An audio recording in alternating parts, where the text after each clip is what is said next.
Good morning students. आज हमारा first video है मैथ्स का। पहले हमने यूट्यूब के ज़रिए हमने थोड़ी पढ़ाई की। तो यहाँ पे हमारा फर्स्ट चैप्टर है what is long and what is round. Okay, तो लॉन्ग मीन्स कि लंबा और राउंड मीन्स सर्कल वाला, गोल। तो यहाँ पे आप देख सकते हो कि फर्स्ट चैप्टर में जो कुछ बच्चों के फ़ोटोज़ दिए, कुछ लड़कियाँ और लड़के बराबर गेम खेल रहे हैं। शायद दादाजी और 3-4 बच्चे और 3-4 बच्चे हैं बराबर। तो यहाँ पे लिखा हुआ है कि children love uncle Miku, he play with them every day, today he has kept different thing in his bag, the game is guess its name. तो यहाँ पे बच्चे एक गेम खेल रहे हैं उनके अंकल के साथ, और अंकल का नाम है मिकू। आप देख सकते हो कि Miku, and he play with them, हर रोज़ उनके साथ वो अंकल खेलते थे। तो यहाँ पे वो एक गेम खेल रहे हैं जिसका नाम है गेस इट नेम। गेस यानी कि उसका नाम क्या है वो बताओ। तो देखो ये गेम कैसे खेलनी है, आप फोटो में देख सकते हो कि आँखों पे पट्टी बांधनी है और फिर वो चीज़ जो उसको फाइंड आउट करनी है। तो यहाँ पे एक लड़की है, वो कुछ चीज़ उसने हाथ में पकड़ी और वो बोलती है कि guess what I have in my hand, I will tell you what it feel like. उसको फील करना है, आंखों पे पट्टी बांध के उसको टच करना है। हमें भी पता है कि हम सम एग्जांपल की हमें कोई पेन पकड़ा है और वो बोले कि हाथ में क्या है, तो हम उसको पकड़ के फील करके उसको हम बोल सकते हैं कि पेन है। सम एग्जांपल की हाथ में और कोई चीज़ बॉल दिया जाए तो हम उसको, उसका शेप है राउंड है बराबर, तो हम राउंड शेप के हिसाब से बोल सकते हैं कि बॉल है। जैसे कि कोई लॉन्ग चीज़ यानी कि कोई लंबी चीज़ है, पेन है, फिर स्केल है, तो हम उसको पकड़ते हैं तो हमें पता चलता है कि थोड़ा लंबा है, तो हम उसको सर्कल नहीं बोलेंगे, वो लॉन्ग है, इसीलिए हम बोलेंगे कि ये स्केल है। इसका मतलब ये है कि चैप्टर हमारे कि what is long and what is round. तो जो चीज़ हमारे हाथ में सर्कल जैसी होगी, सम एग्जांपल की जो वॉल क्लॉक होती है, तो उसको हम पकड़ेंगे, उसको छुएंगे, उसको फील करेंगे तो हमें पता चल जाएगा कि ये वॉच है। बॉल पकड़ेंगे तो पता चल जाएगा। उसका मतलब कि शेप के हिसाब से हम उसका अंदाज़ा लगाते हैं। तो यहाँ पे बच्चे ये गेम खेल रहे हैं, तो आप भी अपने पापा, अपने दादा दादी, भाई बहन के साथ ये गेम खेल सकते हो। तो यहाँ पे find out with eyes shut well, touch it with your hands and tell us how it feels, we guess its name and win the game। तो यहाँ पे बच्चे बोलते हैं कि उसका नाम फाइंड आउट करना है, उसको टच करना है और उसको फील करना है। अब पीछे देखो कि एक अंकल बैठे हुए वो बोल रहे हैं कि pointed at one and flat at the other but round like pipe, guess what. मतलब कि पजल है एक टाइप का। जैसे कि हमें पता है कि हम कभी कभी न्यूज़पेपर के जो सैटरडे का न्यूज़पेपर आता है उसमें पजल्स आते हैं, तो ये पजल्स में हमें बोला जाता है कि ऐसा एक क्लू दिया जाता है, उसके ज़रिए हमें बोलना होता है कि ये चीज़ क्या है। तो ये अंकल भी एक पजल्स बोल रहे हैं कि पॉइंटेड एट वन एंड, यानी कि एक एंड में पॉइंट जैसा है और दूसरे एंड पे फ्लैट है, flat but round like a pipe, लेकिन वो चीज़ है वो पाइप जैसी राउंड है। तो वो चीज़ क्या है, तो उसका आंसर आप देख सकते हो कि टीम ए है वो बोलती है कि पेंसिल। तो अपने पेंसिल तो हम हर रोज़ यूज़ करते हैं क्लास में, घर पे लिखने में बराबर। तो हमें पता है कि पेंसिल, तो हम उसको शार्पनर करते हैं उसको, तो देखते हैं कि उसके एक एंड पे पॉइंटर जैसा, पॉइंट जो लिखने के लिए हम यूज़ करते हैं वो पॉइंट, और उसके दूसरी साइड हम देख सकते हैं कि फ्लैट है बराबर, और उसकी जो शेप है वो पाइप जैसा है यानी कि राउंड। तो ऑब्वियसली उसका आंसर पेंसिल होगा बराबर। Do you also think, now you think of different answer from uncle Miku's questions. Uncle और दूसरे बहुत सारे क्वेश्चंस वो पूछते और उसके आंसर भी वो देते। Now it is the turn of A to touch and guess, everybody sings, tell us how it feel, we guess it name and win the game। अब इसमें इस गेम में दो टीम है जो एक दूसरे का जब जब टर्न आता है तब वो आंसर देते हैं। अब टीम ए का टर्न आता है, तो वो बोलते, एक बच्चा है वो उसके हैंड में बैग लेता है और दूसरे हाथ में वो गेस करने के लिए बोलता है। तो कैन यू हेल्प देम, क्या आप उसकी मदद कर सकते हो कि वो क्या गेस करने के लिए बोलता है। तो यहाँ पे देखो कि round all around has no corner, it call roll it in my hand, guess what is. वो बच्चा बोलता है कि वो राउंड है, उसका कोई कोना नहीं है, और वो रोल करो तो रोल कर सकते हैं हम। जैसे रोल करना मतलब कि नीचे रखो ना तो वो मतलब रन करता है, रोलिंग बोलते हैं, बराबर। तो ऑब्वियसली हम समझ सकते हैं कि वो बॉल ही होगा, बराबर। तो उसका आंसर होता है कि बॉल, बराबर। अब यहाँ पे एक एक्टिविटी दी गई है, बराबर। तो आपको एक पोस्ट कार्ड लेना है, स्ट्रॉन्ग पोस्ट कार्ड, वो कोई स्टेशनरी में मिल जाएगा, और उसको हमें क्या करना है कि hold a post card from one corner, if you keep a book on it can it hold the book. तो हम उसको बुक के नीचे रखेंगे तो वो ठीक से रहेगा। अब हमें क्या करना है कि हमें एक एक्टिविटी करनी है। तो देखो यहाँ पे एक पोस्ट कार्ड लिया है और एक सीज़र है, फिर कुछ क्राफ्ट की एक पट्टी जैसा आइटम है, बराबर। तो हमें उसको बीच में से फोल्ड कर देना है। देखो जैसे कि राउंड पाइप जैसा बना दिया है, और बीच में वो क्राफ्ट की जो पट्टियाँ है ये दिख रही है आपको, ये क्राफ्ट की पट्टियाँ ये वाली। तो यहाँ पे देखो ये बीच में काटना नहीं है, लेकिन यहाँ पे एक होल करना है, यहाँ पे होल करना है, और बीच में से पट्टी से इसको एक राउंड शेप, एक डिब्बे जैसा हमें बना देना है, बराबर। और देखो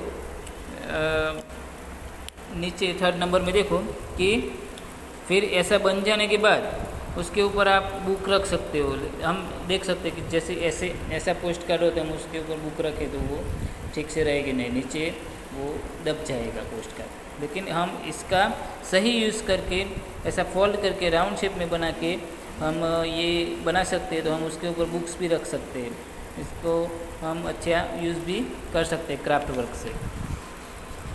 अब पीछे देखो यहाँ पे भी कोई गेम खेल रहे हैं बच्चे, ये सब गेम हमने खेली हुई है, बराबर। तो यहाँ पे भी वही चैप्टर के हिसाब से कि what is long and what is round. तो यहाँ पे बच्चे एक राउंड सर्कल में बैठे हुए हैं, और ये भी गेस करने की बात है कि राउंड शेप कौन सा है और लॉन्ग शेप कौन सा है। अब देखो वही चैप्टर हम वर्कबुक में देखेंगे। तो वर्कबुक में मैं आपको समझा दूँ कि यहाँ पे देखो फर्स्ट चैप्टर जो टेक्स्ट बुक में मैंने समझा है उसी हिसाब से वर्कबुक में फिलअप करना है। तो आप सबके पास वर्कबुक तो होगी शायद। तो यहाँ पे देखो क्वेश्चन 1 है, पुट अ जीरो या circle for a round object and arrow for long object in the given example. तो यहाँ पे कुछ चीज़ें दी हुई है, देखो आप देख सकते हो कि यहाँ पे क्या करना है कि जो राउंड शेप में जो चीज़ें हैं उसके जो बॉक्स दिया है उसमें हमें ज़ीरो करना है, यानी कि सर्कल करना है, और जो लॉन्ग ऑब्जेक्ट है उसमें हमें एरो करना है। तो यहाँ पे हम देख सकते हैं कि सीडी है, तो उसमें देखो वो राउंड शेप में, इसीलिए इसमें आंसर उसका एग्जाम्पल समझा है तो उसमें 0 किया हुआ है। यहाँ पे पेंट दी गई है, तो पेंट है वो हम देख सकते हैं, हमें देख के भी पता चल सकता है इसमें कि ये लॉन्ग है तो उसमें एरो किया। अब यहाँ पे कोई बॉटल का ढक्कन है तो हम देख सकते हैं कि उसका शेप है वो राउंड है, तो हम यहाँ पे 0 करेंगे। वैसे ये दूसरे भी कुछ क्वेश्चन दिए हैं, तो मैंने ऊपर जैसे आपको ये 3 एग्जांपल समझाया, तो नीचे भी ये लॉन्ग ऑब्जेक्ट है तो इसमें एरो आएगा, डस्टर है लॉन्ग है, एरो आएगा। अब ये देख सकते हैं आप, ये बाउल है एक्वेरियम में फिश का, तो वो हमें सर्कल है, सर्कल शेप है, तो उसमें हम 0 करेंगे। अब आप खुद ये नीचे दूसरे कुछ एग्जाम्पल है, दूसरे कुछ क्वेश्चन है वो आप खुद कर सकते हो। तो हम अब नेक्स्ट पेज पे, पेज नंबर 5 की बात हुई, अब पेज नंबर 6। अब देखिए पेज नंबर 6 पे colour the round object green and long object yellow. तो यहाँ पे देखो स्टूडेंट्स कि कुछ बच्चे क्या करते हैं कि जो कलर हाथ में आया वो इसमें फिल कर देते हैं, लेकिन इसमें पहले ऊपर हमें इंस्ट्रक्शन अच्छी तरह से रीड करनी है, फिर उसमें कलर करने है उसके हिसाब से। तो यहाँ पे हमें जो लॉन्ग और राउंड की बात है इस चैप्टर में, तो हमें राउंड ऑब्जेक्ट में ग्रीन कलर करना है। अच्छी तरह से समझना बच्चों कि राउंड ऑब्जेक्ट में ग्रीन कलर करना है। तो हमें पता चल सकता है कि राउंड कौन कौन से हैं।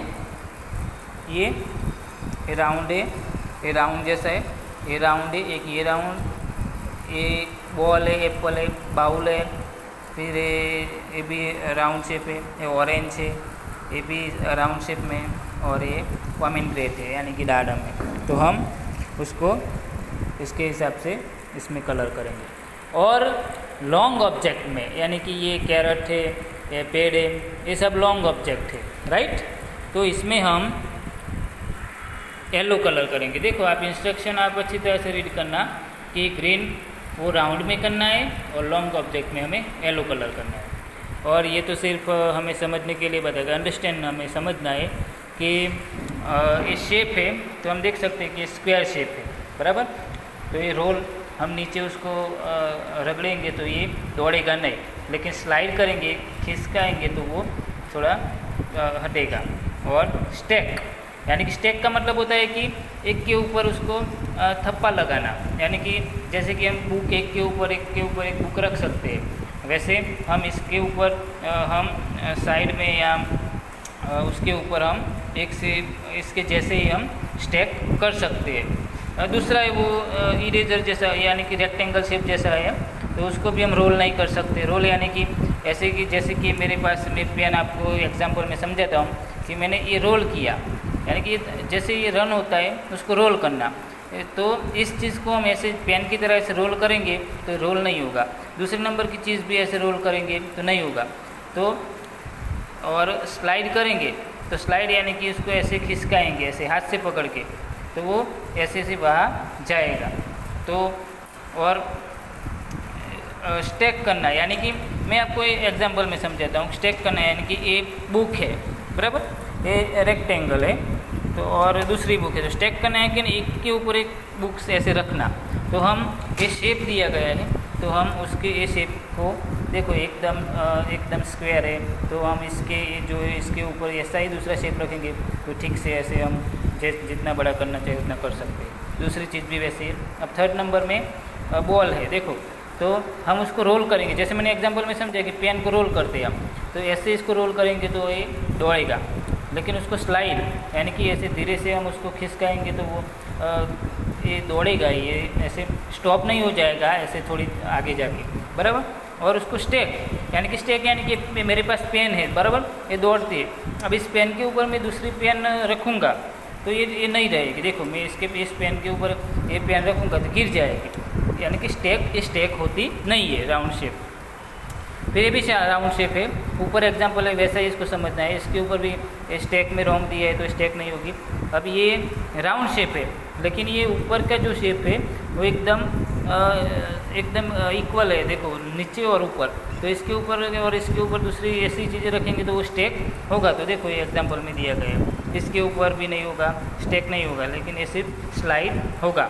अब देखो नेक्स्ट पेज नंबर 1 पे देखो कि put 0 for rolling object and cross for sliding object and right for rolling as well as sliding object. हमें इसमें क्या करना है कि जो रोलिंग यानी कि मैंने आगे पेन को रोल करके आपको समझाया, तो ऐसे रोलिंग होते हुए ऑब्जेक्ट है उसमें हमें सर्कल करना है यानी कि 0 करना है। और जो स्लाइड होती है, जैसे ये लंच बॉक्स, देखो लंच बॉक्स को हम जो मार्बल आती है, बराबर, बॉल आती है क्रिकेट की, उसी बॉल को जैसे हम फेंकते हैं तो रोल होता है, यानी कि आगे जाने के लिए वो दौड़ता है। लेकिन उसी हिसाब से जैसे बॉल को फेंकते हैं वैसे ही हमें लंच बॉक्स को फेंकेंगे, लंच बॉक्स को, तो ये दौड़ेगा नहीं, जहाँ पे पड़ेगा वहाँ ही रुक जाएगा। तो ऐसी जो चीज़ें हैं जिसको हम फेंकने से रोल नहीं होती, जैसे कि डस्टर है, ये लंच बॉक्स है, फिर ये डिश है, फिर मोबाइल है, बैट है, फिर ये जो आप लूडो खेलते हो उसमें जो आता है वो चीज़ है। तो वो जो चीज़ें हैं वो रोल नहीं होती। लेकिन ये पेंसिल है, फिर ये मार्बल है, ये बॉटल है, तो ये ऐसी चीज़ें वो रोल होगी। और दूसरी बात, अब तीसरा भी ऑप्शन है यहाँ पे कि जो रोल होती है उसमें ज़ीरो करना है, और जो स्लाइड होती है यानी कि खिसकती है उसमें हमें क्रॉस करना है, और जो दोनों होती है जो रोल भी होती है और स्लाइड भी होती है, ऐसी चीज़ें यानी कि एक बॉटल, हम बॉटल को ऐसी ऐसे पेन की तरह ऐसे कर देंगे और ऐसे दौड़ाएंगे तो वो रोल होगी, और ऐसे सीधी रख के ऐसे करेंगे तो वो स्लाइड भी होगी, बराबर। उसी हिसाब से इसको भी थोड़ा टेढ़ा करेंगे और ऐसे करेंगे तो ये भी दौड़ेगा, और उसको सीधा रखेंगे तो स्लाइड भी होगा। और ये डिश भी देखो, डिश को हम ऐसे सीधी रखते हैं तो उसको रोल करेंगे तो वो दौड़ेगी, और ये बुक में दिए ऐसे रख के करेंगे तो वो स्लाइड होगी, बराबर। अभी गैस की बोतल देखो, गैस की बोतल को हम ऐसे कर देंगे पेन की तरह नीचे, और इसको ऐसे करेंगे तो वो रोल होगी, और सीधी रखी हुई है तो वो रोल नहीं होगी, तो वो स्लाइड भी होती है और रोल भी होती है। ऐसी चीज़ें होती है, देख सकते हो आप ये बुक में। तो वैसी चीज़ों को हम उसमें लास्ट वाला ऑप्शन करेंगे, यानी कि राइट। फर्स्ट में जो रोल होती है उसमें ज़ीरो, जो रोल नहीं होती स्लाइड होती है उसमें क्रॉस, और जो रोल होती है और स्लाइड भी होती है उसमें हम राइट करेंगे। ओके, तो हम यहाँ तक हमारा पेज नंबर 8 तक कंप्लीट करते हैं, बराबर। तो आई होप कि आपको ये सब बातें समझ में आई होगी, बराबर। और जो मैंने अभी आपको वर्क समझाया, ये page number 5, page number 6, page number 7 में तो सिर्फ आपको ये नोटबुक में अगर आपको ड्रॉ करना आता है तो आप ड्रॉ कर सकते हो, बाकी पेज नंबर 8 तक हमें कंप्लीट करना है, बराबर। तो इसमें कलर मैंने जैसे बताया, फिर से एक बार समझा देता हूँ कि राउंड ऑब्जेक्ट हो उसमें ग्रीन, और लॉन्ग ऑब्जेक्ट हो उसमें येलो। ओनली 2 ही कलर यूज़ करने स्टूडेंट, कि दूसरा कोई कलर हमें अच्छा लगने के लिए, जैसे बच्चे करते कि अलग अलग कलर कर देते, जैसे बॉल दिया है, बॉल में बहुत सारे स्ट्रिप दिए तो अलग अलग कलर कर देते, ऐसा नहीं करना है। ओनली 2 कलर का यूज़ करना है, ग्रीन और येलो। उसमें भी राउंड शेप है उसमें ग्रीन, और लॉन्ग शेप है उसमें येलो। ओके, तो आई होप आप ये चैप्टर नंबर 1 जो पेज नंबर 8 तक हमने कंप्लीट किया वो आपको समझ में आया होगा, बराबर। तो उसी हिसाब से आप वर्क करना, और मैथ्स की फॉरस्क्वेयर बुक है उसमें भी आपको वर्क करना है। अगर आपने बुक्स ना ली हो तो वर्कबुक ऐसी आती है, और टेक्स्ट बुक भी आपको बाज़ार में से परचेज़ कर लेनी है। और दूसरी बात कि मैथ्स का मेन बेसिक जो है आपको समझने का, उसमें नंबर्स 1 to 100 और टेबल्स, जैसे कि 1 1 ज़ा 1 1 2 ज़ा 2 1 3 ज़ा 3, और दूसरा टेबल 2 1 ज़ा 2 2 2 ज़ा 4, वो खास करके हमें आना चाहिए। अगर वो नहीं आएगा तो आप मैथ्स में बहुत पीछे चले जाओगे, क्योंकि टेबल्स है ना, वो आप जूनियर के में पढ़ोगे या 12th स्टैंडर्ड में जाओगे, वो टेबल तो आपको लर्न करने ही पड़ेंगे। इससे बेटर है कि हम अभी से थोड़ा थोड़ा लर्न करें, तो वो हमारे लिए भी अच्छा होगा। उससे पहले नंबर्स आते हैं, बच्चे 5th में 6th में आ जाए तब तक नंबर स्पेलिंग लिखने में प्रॉब्लम आती है। तो हम अच्छे बच्चे, तो हम ये नंबर्स भी घर पे प्रैक्टिस करेंगे। ये हमें सिलेबस में नहीं दिया है, लेकिन वो हमें पहले करना है। नंबर्स 1 to 100 कंप्लीट स्पेलिंग के साथ आने चाहिए, और 1 to 5 तक टेबल कंप्लीट आने चाहिए। तो आपको होमवर्क मिले ना मिले, लेकिन हर रोज़ आपको 1 to 100 स्पेलिंग की प्रैक्टिस करनी है घर पे, और 1 to 5 तक टेबल की प्रैक्टिस करनी है, बराबर बेटा। तो अब आपको होमवर्क तो आज नोटबुक में वो मैंने आपको समझाया वर्कबुक में, बराबर बेटा। ये वर्कबुक में फिलअप करना है, बराबर। ये ऑब्जेक्ट ऐसे कि आप ड्रॉ नहीं कर सकोगे, लेकिन इसमें कलर करो, बराबर, और एंजॉय करो। और पीछे की तरफ है जो, वो भी आप कर सकते हो, बराबर। अगर ये वाला आपको नोटबुक में अगर आपको पेंटिंग आती हो तो नोटबुक में इतना होमवर्क कर सकते हो, और मुझे पर्सनल में आपका वो नोटबुक का पेज का फ़ोटो पाड़ के मुझे भेज सकते हो, बराबर बेटा। बाकी हमारा मैथ्स का आज इतना ही वर्क था, बराबर। तो आगे के नेक्स्ट चैप्टर में हम दूसरा 8 पेज से 9 पेज पे स्टार्ट करेंगे, लेकिन उससे पहले आप सबके पास बुक्स होनी चाहिए, जिससे आप अच्छी तरह से और बेटर अंडरस्टैंडिंग कर सको, बराबर बेटा। ओके, तो गुड बाय। और वो जो मैंने वीडियो बनाई है वो आई होप कि आपको समझ में आए। अगर कुछ समझ में ना आए तो प्लीज़ मेरे पर्सनल नंबर पे मैसेज कर देना, मैं उसका आपको सॉल्यूशन दूंगा। लेकिन जितना वर्क दिया गया है उतना कंप्लीटली करना। और लास्ट में फिर से बोलता हूँ कि नंबर्स 1 to 100 और टेबल्स खास करके उसको आप कम्प्लीटली रीड करना, लर्न करना और नोटबुक में लिखते रहना। Okay, good bye.